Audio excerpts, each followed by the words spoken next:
from the University of Ottawa.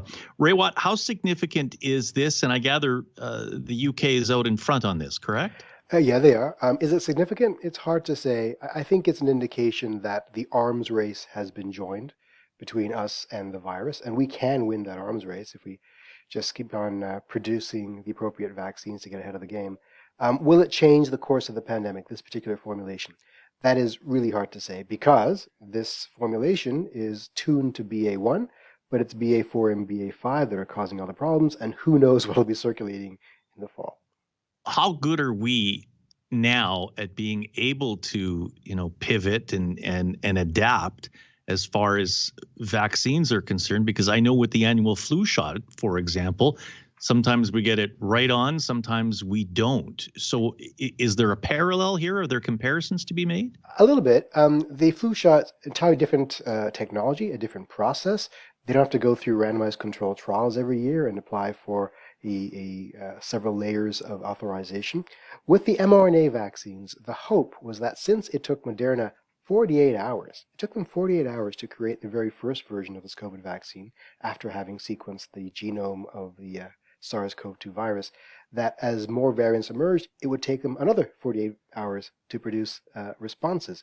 It's just that the manufacturing and the testing and the accreditation of new formulations is what slows things down. So it is possible to remove the administrative layers to give the mRNA vaccines a better shot at winning that arms race.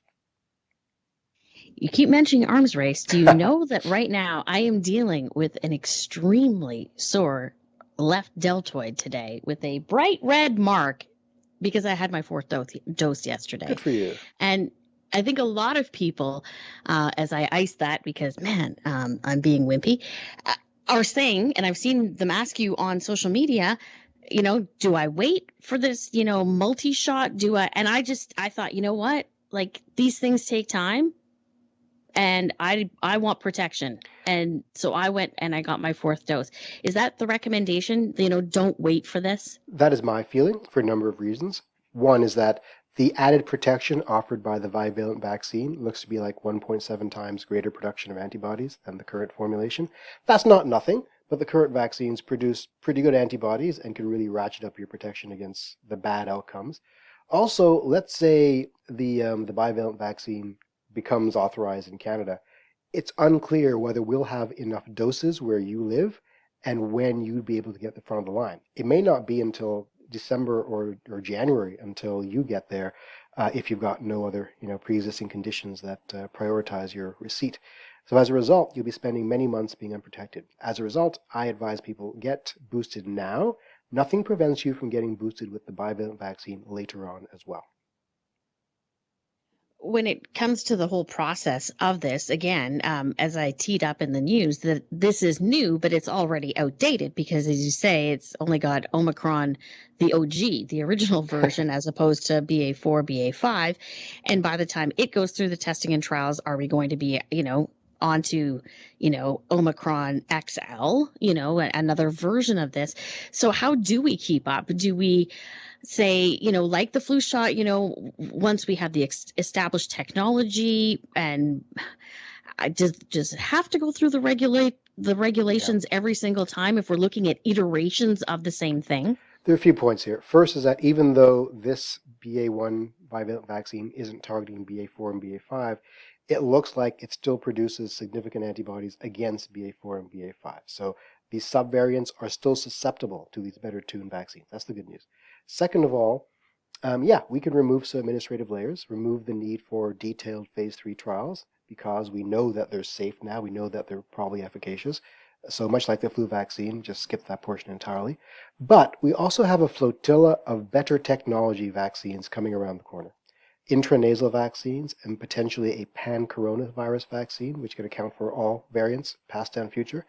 So a lot of work is being done on that front, and many clinical trials are underway for the intranasal ones, which could stop transmission in its path. So there's a lot of hope around the corner when it comes to vaccines and COVID. And I am so looking forward to that. We're still months away from that, hopefully soon into 2023. In the meantime, a lot of us are kind of looking around and saying, well, somewhat business as usual. I get that we shouldn't be treating life that way right now. And many of us don't. We still mask up here at work. But what's your sense in the months ahead? Are we going to be going back to where we were? I don't think so. The power of vaccines are undeniable. It's taken the teeth out of the disease to a large extent. We're no longer afraid of overwhelming the hospital system or of dying in large numbers. What we are afraid of is people being sick so often that we haven't got enough workers to man things like, staff things like hospitals, and that's being observed right now. So we're not out of the mud, but the existential threat, I think, is over. So I don't think we're going to see school closures or business closures or economic restrictions anymore.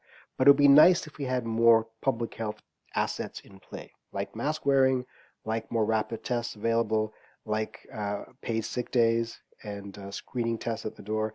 Those little things, when layered on top of each other, really do reduce the risk of infection. Raywat Deonandan, as always, we thank you so very much for taking the time to join us this afternoon. It's my pleasure. Thank you.